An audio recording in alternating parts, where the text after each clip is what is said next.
Estamos vivenciando o período da Semana Santa, a semana maior para os cristãos, especialmente para os católicos. E no programa Olho Vivo de hoje, nós entrevistaremos o padre Emanuel Anchieta, que é o pároco da Igreja Matriz da Sagrada Família em Cajazeiras. Quero agradecer pela oportunidade do senhor estar aqui conosco hoje para falar sobre a Semana Santa e qual a mensagem inicial que o senhor deixa para os fiéis que já estão vivendo, né, esse clima de Semana Santa.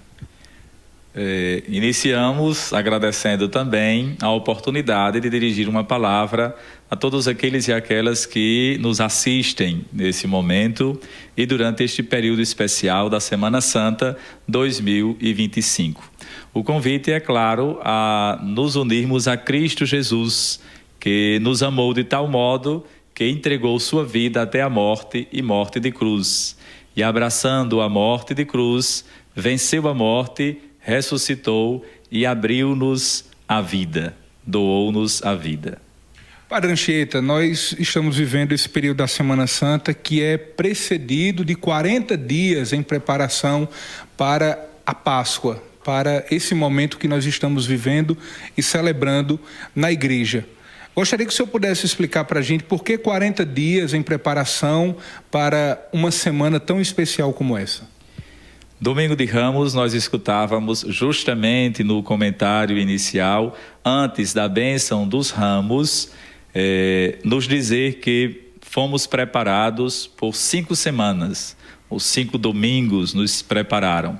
Justamente os 40 dias nos lembra aquele caminho que o povo de Deus fez no deserto, 40 anos, e os 40 dias que Jesus passou de jejum no deserto. Então seria isso um tempo especial de preparação imediata para a celebração anual do mistério pascal de nosso Senhor Jesus Cristo, isto é, de sua paixão, morte e ressurreição. O Domingo de Ramos abre as celebrações da Semana Santa. Eu gostaria de saber do padre Anchieta, desde quando a igreja celebra uma semana inteira dedicada para contemplar esse mistério da paixão, morte e ressurreição de Cristo, e por que celebrar uma semana intensamente como a igreja celebra? Olha, no rito romano nós chamamos de Semana Santa, justamente também no rito ambrosiano, que é latino, chama-se Semana Autêntica, dos dias principais, essenciais. A origem remonta, alguns dizem, lá ao século IV. Santo Agostinho já nos falava da celebração anual da Páscoa do Senhor. Depois, outros nos falam do século VII da era cristã. E alguém ainda fala, especialmente com o testemunho de Etéria ou Egéria, do século II, as celebrações em Jerusalém.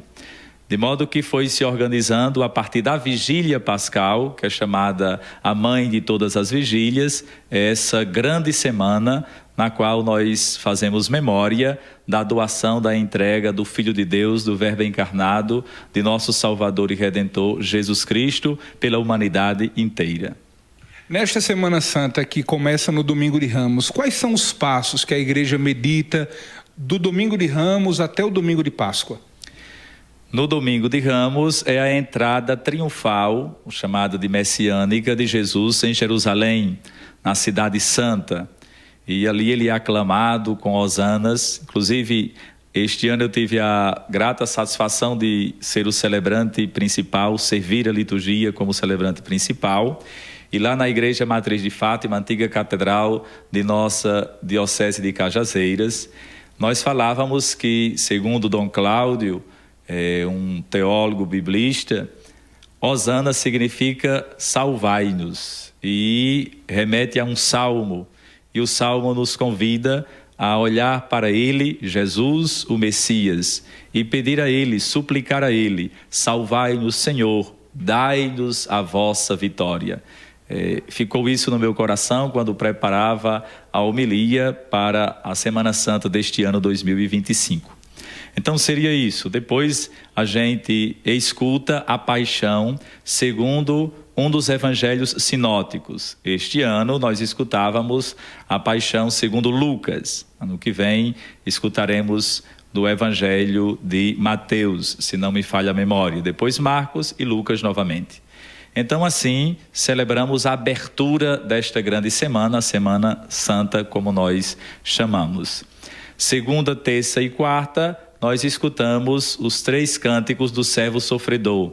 Ontem nós escutávamos também no Evangelho Jesus com os seus amigos em Betânia para aquela refeição. E ali Maria ungiu os seus pés e a casa ficou cheia da fragrância, do cheiro do bálsamo, de meio litro de nardo puro, a unção de Betânia, sempre muito bonito. Então olhamos esta experiência de estar com os amigos da refeição na casa de Lázaro, que ele havia reanimado, dado a vida novamente, imagem daquilo que acontecerá com ele na sua ressurreição, né?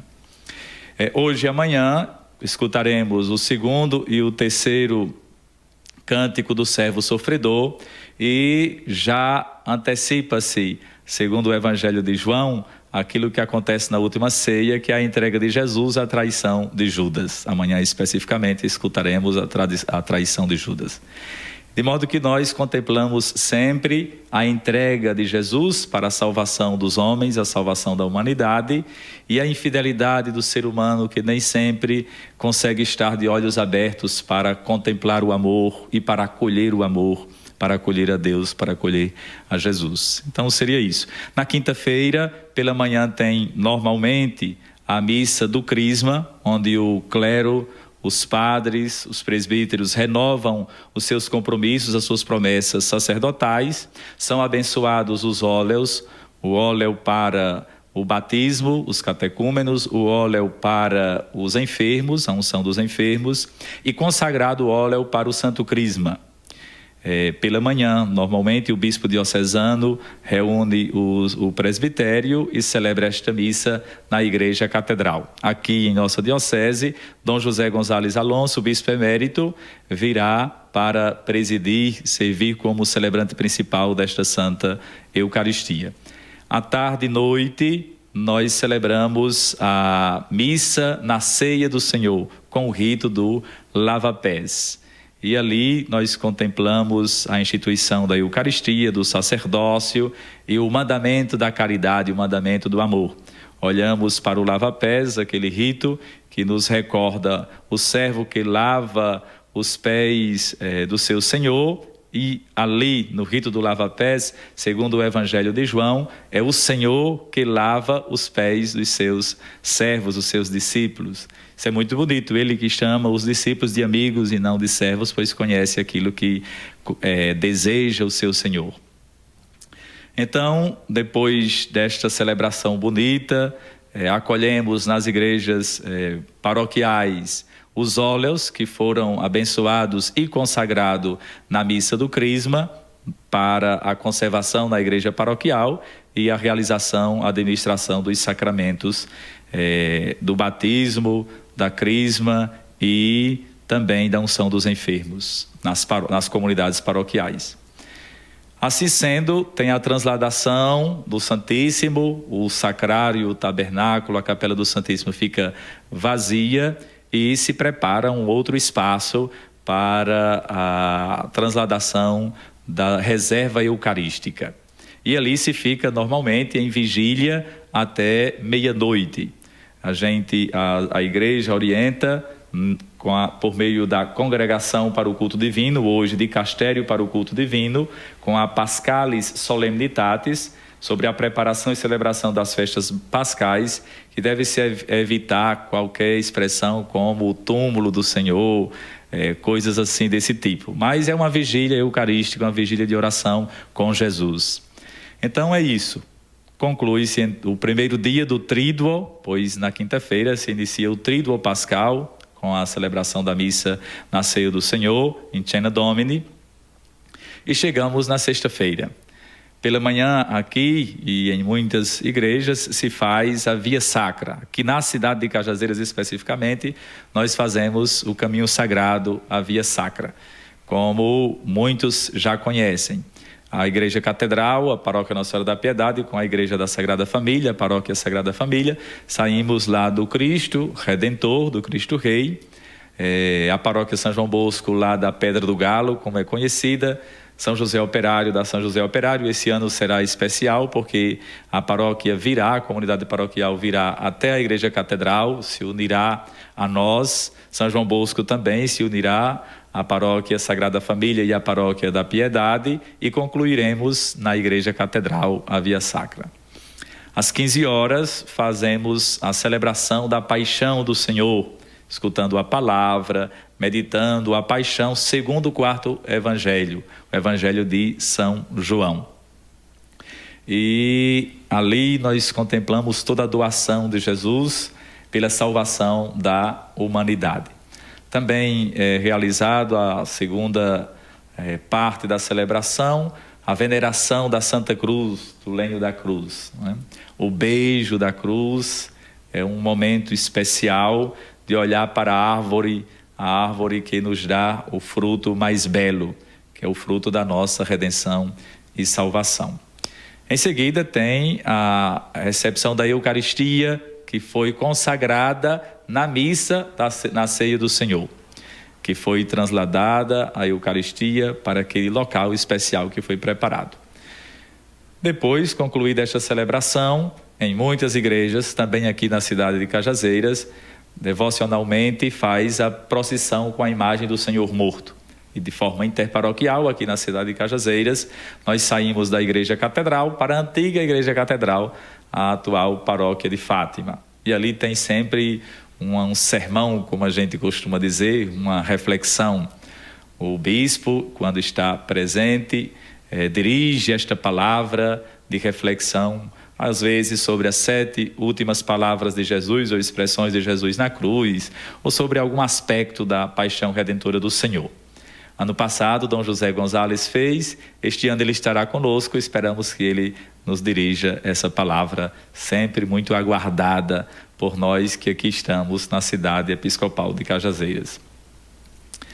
O sábado é o dia do silêncio, estamos no Tríduo Pascal, não é? A quinta-feira começa como um pórtico, aquilo que se fala do Domingo de Ramos, e o sábado é também chamado de dia litúrgico, então não tem nenhuma celebração dos sacramentos, a não ser a administração da unção dos enfermos, se for necessária, a comunhão para os enfermos e também a penitência, né? O sacramento da penitência, da confissão. Mas é o dia do silêncio, nós nos unimos aos discípulos, à Virgem Santíssima de modo muito especial, inclusive com jejum.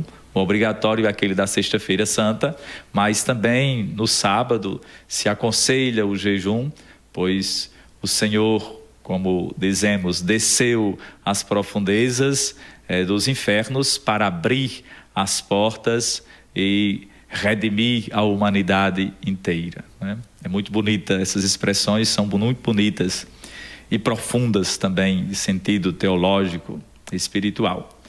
Nós aqui na Igreja da Sagrada Família faremos a hora de Nossa Senhora, olhando para Nossa Senhora das Dores, unindo-nos ao movimento das mães que oram pelos filhos. Às 10 horas da manhã nós faremos esse momento de devoção, de oração. Também a Paschalis Solemnitatis orienta a celebração comunitária do ofício de leituras e também das laudes, que faz parte da liturgia das horas, muitos conhecem, hoje é de fácil acesso, seja pelo YouTube, tem lá o grupo Mosteiro da Ressurreição, muito bonito, às vezes quando rezo sozinho, inclusive acompanho, tem também o liturgia que a gente pode adquirir, de modo que qualquer batizado, homem e mulher de fé, pode fazer essas orações na liturgia das horas, as laudes pela manhã. Muito bem, então passamos o dia em silêncio e tem a grande vigília pascal, que é o momento mais esperado, podemos assim dizer, o centro do Tríduo Pascal. E ali nós temos as 4 partes que formam a estrutura da grande vigília pascal. Santo Agostinho a chama de mãe de todas as vigílias, né? E nós iniciamos com a bênção do fogo novo, a preparação do círio, o momento de lucernário, não é? Acendimento das velas, a proclamação da Páscoa.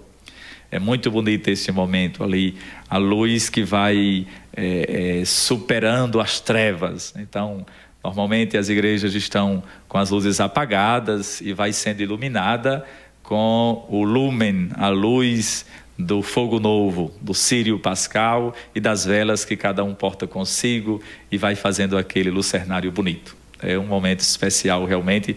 A cada ano a gente renova essa experiência da luz que brilha. E também espiritualmente, de forma interior, nós devemos pensar a luz que expulsa de nós os vícios, o pecado, a noite da mentira, da infidelidade, que nós, homens e mulheres de fé, desejamos. Tantas vezes, como diz São Paulo, não fazemos o bem que queremos e fazemos o mal que não gostaríamos de fazer. E naquela celebração a gente pede a luz do Senhor ressuscitado, que venceu o pecado e a morte, para que nos conceda esta graça de vencer em nós mesmos todas as trevas da mentira, do erro, do pecado, dos vícios.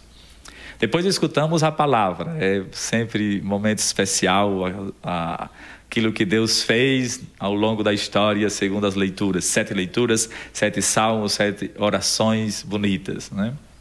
Há talvez alguém que pense, tão longa, mas é tão belo escutar o que Deus fez com a história do seu povo e que faz na nossa vida, na nossa história, na nossa existência, né?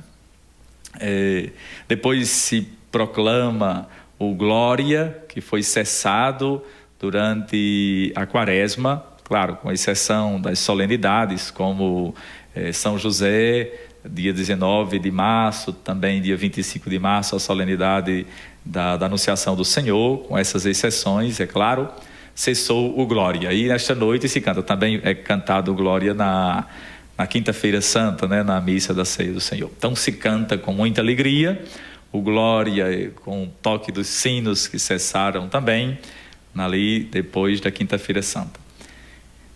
Em seguida se escuta a carta aos Romanos e se entoa o Aleluia. De modo especial, em muitas igrejas se faz 3 momentos com o tom ascendente, né? O Aleluia, o celebrante principal proclama, depois o coro, segunda vez, terceira vez. E aí tem o festival de Aleluia. É muito bonito. O Aleluia realmente foi cessado, foi calado durante toda a Quaresma. E agora volta novamente. Louvai o Senhor. O Senhor significa dizer aquele que venceu a morte, né? Aquele que saiu vivo do sepulcro. Eu também gosto muito dessa expressão. O homem que saiu vivo do sepulcro. É forte, profunda, né? O filho do carpinteiro saiu vivo do sepulcro. É muito bonita essa expressão. Então, depois se proclama o Evangelho e uma pequena homilia, né? Uma pequena homilia, uma pequena palavra de atualização, né? De interpretação da palavra para a vida da comunidade que ali está celebrando. Em seguida, nós temos aquele momento bonito da batismal. Então se tem os batizados nesta noite, renova-se as promessas batismais, todos os batizados. É um momento especial também bonito, não é? De renovação dos nossos compromissos. O renuncio, creio. Realmente ali de coração, de inteireza da consciência, do ser, renova a vida. É um recomeço, é um recomeçar, né? Como diz o movimento do Focolare, tem uma canção muito bonita, ricominciare, dizer, recomeçar. É um recomeçar para o cristão, para a pessoa, homem e mulher de fé. E depois a celebração eucarística em si, o momento da Eucaristia e a Sagrada Comunhão. No final, nós entoamos também aquele Regina Coeli, o hino bonito, a Nossa Senhora, Rainha do Céu, alegrai-vos, aleluia. Também, especialmente a minha pessoa, aguarda ansiosamente essa antífona mariana, né? Rainha do Céu, alegrai-vos, aleluia. Então é isso. E já é domingo, celebramos no domingo, isso aí é o sábado à noite, mas que na verdade na liturgia é o domingo, não é? E no domingo celebramos a missa do dia, De modo especial se canta a sequência pascal. A missa em si é como a missa dominical, claro, com o glória, não é? Solene, o aleluia, mas de modo especial ali se tem a sequência. Então é isso. Não sei se falamos tudo com muita clareza, mas partilhamos com o coração bem aberto e a partir daquilo que rezamos, refletimos e lemos conforme a igreja nos orienta e a memória nos ajuda. Padre Anchieta, nós sabemos que há uma recomendação da própria igreja dos fiéis se absterem da carne nesse período da Semana Santa e também no período quaresmal. E eu gostaria de perguntar isso ao senhor porque muitos fiéis, muitas das vezes, têm a dúvida, afinal, de fato é uma proibição, na Sexta-feira Santa, por exemplo, não comer carne, no Sábado Santo o senhor recomendou, inclusive, né, na sua fala, que se abstivesse também da carne. Eu gostaria de saber isso do senhor e qual seria uma sugestão do senhor de outra abstinência também nesse período de Semana Santa na vida concreta para os fiéis. Muito bem. Quarta-feira de cinzas e sexta-feira da paixão é um dever, um compromisso, melhor do que dever, um compromisso cristão, não é? A abstinência de carne e o jejum. É prescrito, claro, para quem está naquele período, naquela etapa que é orientado, 18 anos acima, o jejum até os 60 e a abstinência de carne também para este período, se não me falha a memória, a partir dos 14 anos já a abstinência de carne. Então, essa é a orientação, o compromisso. Quem está fora desta faixa etária não está fora, portanto, então não precisa observar, não é? Mas se recomenda, se é possível, tal. Claro, se alguém tem algum problema de saúde, alguma dieta, também está fora da orientação da igreja. Por que não se abster da carne? Porque era considerada, no mundo antigo, um alimento mais, como podemos dizer, um alimento mais sofisticado, não é? O peixe era mais simples, um alimento mais pobre. Portanto, estar diante ali de uma reflexão sobre a simplicidade, sobre a modéstia no alimento, neste período da Quaresma, de preparação para a celebração anual da Páscoa e para o Tríduo Pascal, especificamente ali na Sexta-feira da Paixão, e recomenda-se também no Sábado Santo, unido a Nossa Senhora, aos discípulos, na descida do Senhor, a mansão dos mortos, como assim nós falamos. Não sei se ficou claro, mas seria isso aí. E você falou abster de quê? Aí a gente pode entrar noutra dimensão, não é? Por exemplo, sei lá, das mídias digitais, que a gente tantas vezes passa quase 24 horas com elas, o celular está sempre ali, ou o streaming, hoje em dia, para assistir várias séries e etc.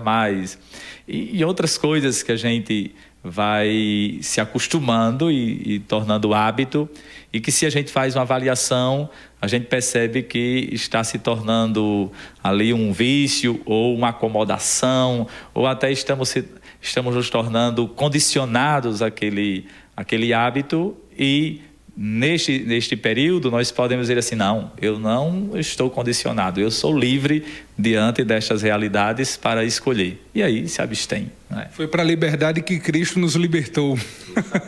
Padre, o senhor falava justamente sobre essa dimensão da carne e do peixe, né, mostrando essas duas realidades, e a gente trazendo para a realidade de hoje, nesse período, é justamente um período em que a gente vê que o peixe, por exemplo, tem um aumento no valor, todos aqueles alimentos que se tornam opcionais. Então, é importante que o fiel tenha esse cuidado. É verdade, a gente pode, no caso, eu lembro do sítio lá dos meus pais, sítio Bom Sucesso, município do Aguiar, meus pais ainda residem lá até hoje. Então, a gente tinha uma vaquinha, uma coisa assim, eu tenho o queijo, não é? Também sobe, né, nesse período. Então, o queijo de manteiga, o queijo de coalho, era uma delícia nesse período. Então, significa dizer comer com modéstia, fazer uma alimentação simples, né? Acho que era Dom Henrique Soares que falava muito isso. Uma comida, um alimento modesto, simples, né? Somente para manter as nossas forças, né, firmes ali. Então, seria isso. Hoje, às vezes, a gente vai e tem o atum, é simples, né? O mais simples ainda é a sardinha. Então, é isso aí. E, é claro, num compromisso solidário com os irmãos, seria aquilo que nós nos abstemos, oferecer para o irmão, a irmã que nada tem ou quase nada tem muito pouco, né? Muito pouco, tem pouco, né? Pouquíssimo. Então seria isso, oferecer. A gente até tem o costume do jejum, só que muitas vezes a gente dá aos amigos, aos parentes. Então o jejum, ao meu ver, cai bem no sentido cristão, né, da solidariedade cristã, oferecer aquilo que a gente se abstém a quem nada tem ou quase nada tem, pouco tem. Esse seria um bom jejum, de ofertar algo que você deixa de se alimentar para aquele irmão, aquela irmã se alegrar naquele período, né? Um compromisso nosso. Acho que seria por aí. Padre, eu gostaria que o senhor pudesse deixar uma mensagem para todos os fiéis que acompanham agora o nosso programa, em todo o território diocesano, né, na região de Sousa, na região de Pombal, de Catolé do Rocha, Vale do Piancó, o senhor que é natural da zona rural de Aguiar, que o senhor possa deixar também essa motivação para esse período da Semana Santa, que durante os próximos dias fique também, né, esse grande propósito de não vivermos apenas essa semana, esses propósitos que o senhor trouxe aqui, mas no dia a dia, no ordinário da vida, né? Muito bem. Antes desse momento que nós estamos vivenciando aqui, eu disse a você que iria apresentar o livro para a leitura. Então é isso, quem puder, tiver a oportunidade, lê Pascalis Solemnitatis, a preparação e celebração das festas pascais. Aqui, Congregação para o Culto Divino, hoje de Castério para o Culto Divino. E vai nos ajudar justamente na preparação e na vivência, na celebração desta Semana Santa, Semana Autêntica, como dizem os ambrosianos, a Igreja de Milão, e a semana, os dias grandes, como diziam os nossos pais, os nossos avós, esses dias especiais da memória, da paixão, da entrega de Jesus, de sua sepultura, né, e de sua ressurreição. Que todos nós possamos vivenciar bem, não sejam dias simplesmente de descanso, de ir para a casa do sítio, mas sejam dias de vivência espiritual, de celebração litúrgica e devocional, comunitária, cada um procurando participar na igreja paroquial, com a sua comunidade paroquial, e também em família e pessoalmente. Então, chegando em casa, que tenha algum momento de oração em família, e você pessoalmente, ali, quando desperta, ao amanhecer, ou à noite, ao adormecer, antes do adormecer, fazer a sua oração pessoal. E se tiver a oportunidade ainda, rezar a liturgia das horas, como já falamos, com os irmãos do Mosteiro da Ressurreição ou outros meios que hoje temos acesso. Então seria isso. E que esta semana transforme o nosso modo de ver, nos ajude no nosso processo de conversão, para que a gente olhe com o olhar do Senhor, com o olhar da cruz, Ele que nos amou até o fim. Estou a pensar aqui nas duas últimas, a primeira e a última palavra das 7 últimas palavras que Jesus disse na cruz. A primeira: Pai, perdoa-lhes, eles não sabem o que fazem. Isso é muito forte, né? Então o cristão vive assim, não vive de guardar raiva, como justiceiro, vingança, coisa desse tipo. Não. Pai, perdoa-lhes, eles não sabem o que fazem. É assim que Jesus nos ensina a viver. Então a sua morte é redentora e ao mesmo tempo exemplar para nós que queremos viver o Evangelho, a boa notícia. Queremos viver na vontade de Deus, no projeto de Deus para o homem e a mulher. E a última palavra é bela por demais para mim, exigente, e eu fico pensando na última hora. Pai, em tuas mãos entrego o meu espírito. Quando vem uma doença, uma situação difícil, nós logo invocamos o Senhor, venha em meu socorro, etc.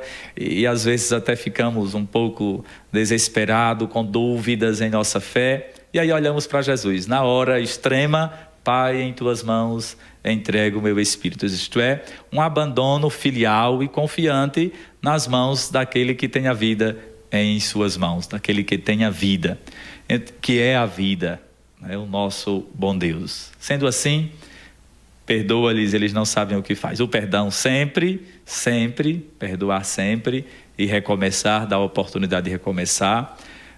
O Senhor rejeita o pecado, mas ama o pecador, quer a redenção do pecador, quer a reconciliação do pecador, e a entrega confiante, confiar no Senhor, cada dia com suas preocupações, sem estarmos condicionados às preocupações, mas confiantes, entregues nas mãos do Senhor. É assim que a gente termina esta palavra. E uma bênção. E uma bênção para nós todos. Agradecemos a José Dias, agradecemos ao nosso Fernanda, que Deus abençoe. E assim, agradecemos e pedimos a bênção de Deus para todos que trabalham na comunicação social, tão importante no nosso tempo, para a transmissão de notícias que ajudem para o bem comum, para as boas relações, para a boa formação. Então, pedimos ao Senhor, nosso bom Deus, que nos abençoe, que nos conceda uma continuação de uma feliz e abençoada Semana Santa. Estamos na terça-feira da Semana Santa. Que Deus nos abençoe, Pai, Filho e Espírito Santo. Amém. Amém. Salvai-nos, Senhor, dai-nos a vossa vitória. Cristo, por nós sofreu, morreu na cruz, vinde todos, adoremos. Deus nos ama imensamente. Não esqueçamos jamais dessa verdade. Deus nos ama imensamente.